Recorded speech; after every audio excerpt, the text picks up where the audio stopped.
Face to face में आपका फिर से स्वागत है।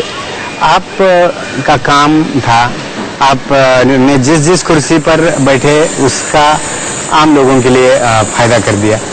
क्या सोचते हैं कि कोऑपरेटिव सेक्टर में, बैंकिंग में कौन सी बहुत सारे भ्रष्टाचार के मामले सामने आते हैं अभी भी, उस पर कंट्रोल लाने के लिए कौन से कदम उठाने चाहिए? देखो, हमेशा ये प्रयास मैं करते रहा हूँ। जिसको रेगुलेटरी अथॉरिटी बोला जाता है, जिसको रिजर्व बैंक बोलते हैं, कोऑपरेटिव डिपार्टमेंट है जो ऑडिट करती है, इन दुर्भाग्य से यही लोग अगर मैनेज होते हैं तो भ्रष्टाचार बढ़ता है। हर साल में हम बैंक में क्या करते, सही करते, गलत करते, जो रिजर्व बैंक के कानून है वो हिसाब से करते हैं नहीं करते, इसलिए कोऑपरेटिव डिपार्टमेंट के माध्यम से ऑडिट होता है और रिजर्व बैंक के माध्यम से इंस्पेक्शन होता है। तो भी बैंक डूबने के तौर पे आते हैं। इसका कारण ये है कि उनको पता होते हुए भी वो लोग उनके ऊपर कोई कानूनी कार्रवाई नहीं करते हैं, लेन देन करते हैं और उनको छोड़ देते हैं। और एक दिन नतीजा ये होता है कि बैंक डूबने लगती है, डूब गई है। एक मुंबई की स्थिति हम देखेंगे, 90 में से आज बैंक बची है 60-60। 30 बैंक गए, 10-12 साल में गई है।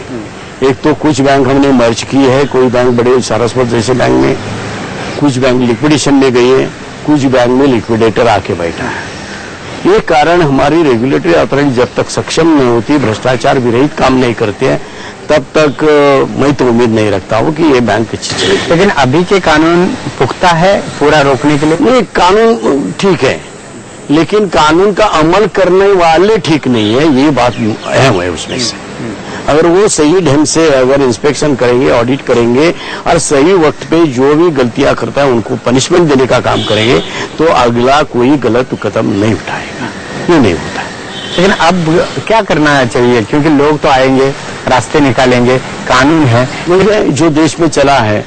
आज कभी हमने ये नहीं सुना था 1,76 करोड़ का घोटाला, 1 लाख का सुना था, 1 करोड़ का सुना था, 10 करोड़ का सुना था, 60 करोड़ का सुना था, लेकिन 1,74,000 करोड़ का स्पेक्ट्रम 2G का घोटाला हमने देखा है। आज भ्रष्टाचार पहले नीचे से ऊपर जाता था। दफ्तर में काम करने वाला चपरासी पहला पैसा मांगता था, आज अधिकारी पैसा मांगता है। इसलिए चपरासी तो और खुशहाल है कि उन्होंने 100 लिया तो मुझे 10 देने में क्या उनको फर्क पड़ता है। तो अगर हमारा मंत्री, बड़े बड़े मंत्री, कैबिनेट के मंत्री, देश के मंत्री, राज्य के मंत्री अगर जो चाहे वो घोटाला कर सकते हैं, तो आम आदमी में भी एक ही काम पैसे देने बगैर नहीं होगा। कानून भी बनाया, राइट टू इंफॉर्मेशन, अभी उसका ही इस्तेमाल लोग ऐसे कर रहे हैं कि कुछ गलतियां निकालने का, उसके साथ बार्गेनिंग करने का। नहीं तो मैं हमारे एमएलए के पास देता हूँ, स्टार क्वेश्चन लगाएगा, तेरी पंचायत हो जाएगी, तो बार्गेनिंग होता है। यानी कोई भी कानून लाओ, जब तक मानसिकता लोगों की नहीं बदलेगी। लेकिन ये मानसिकता बदलेगी नहीं, कानून बदलेगी। मुझे इसके ऊपर एक भरोसा है, जो नई जनरेशन आनी चाहिए और आ रही। नया जनरेशन ये देख रहे हैं कि किसने क्या गलती, उसका नतीजा क्या होता है। ना देश का भला होता है, ना आम आदमी का भला होता है। तो जब तक उसका पुनर्जीवन नहीं होता है, ये पॉलिटिक्स मूवमेंट का सभी जगह जो भी मैनेजमेंट बोला जाता है, वो बैंक की मैनेजमेंट हो, वो राज्य की हो, वो केंद्र की हो, जब तक उसमें बदलाव नहीं आता है तब तक ये नहीं रुकने वाला है। गलत लोग रास्ते पे जब आदत ही पड़ी, आदत से मजबूर हो गए, वो अगर गैर नहीं करते तब तक उनको हजम ही नहीं खाना होता है कि आज मैंने नहीं कमाया कुछ। ये बात है। इसका मतलब सिर्फ आपका भरोसा है नई पीढ़ी पर।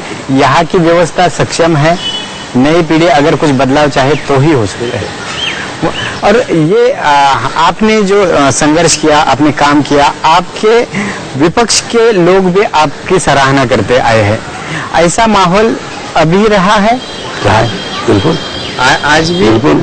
एक बात के ऊपर मेरा बहुत भरोसा है, ये देश का ब्रीद वाक्य है, सत्यमेव जयते, और सत्य का हमेशा जय होता है। ये मैंने खुद अनुभव लिया है। तकलीफें होती है, लेकिन अगर हम वो रास्ता नहीं छोड़ेंगे, सही रास्ता नहीं छोड़ेंगे, तो लोग अपना रास्ता बदलते हैं और हमारे रास्ते में आते हैं। ये भी मैंने देखा। हमारे देश का ब्रीद वाक्य है सत्यमेव जयते, और इसी आधार पर आनंदराव अडसुल जी ने काम किया है और इसी की वजह से वो सक्सेस रहे हैं।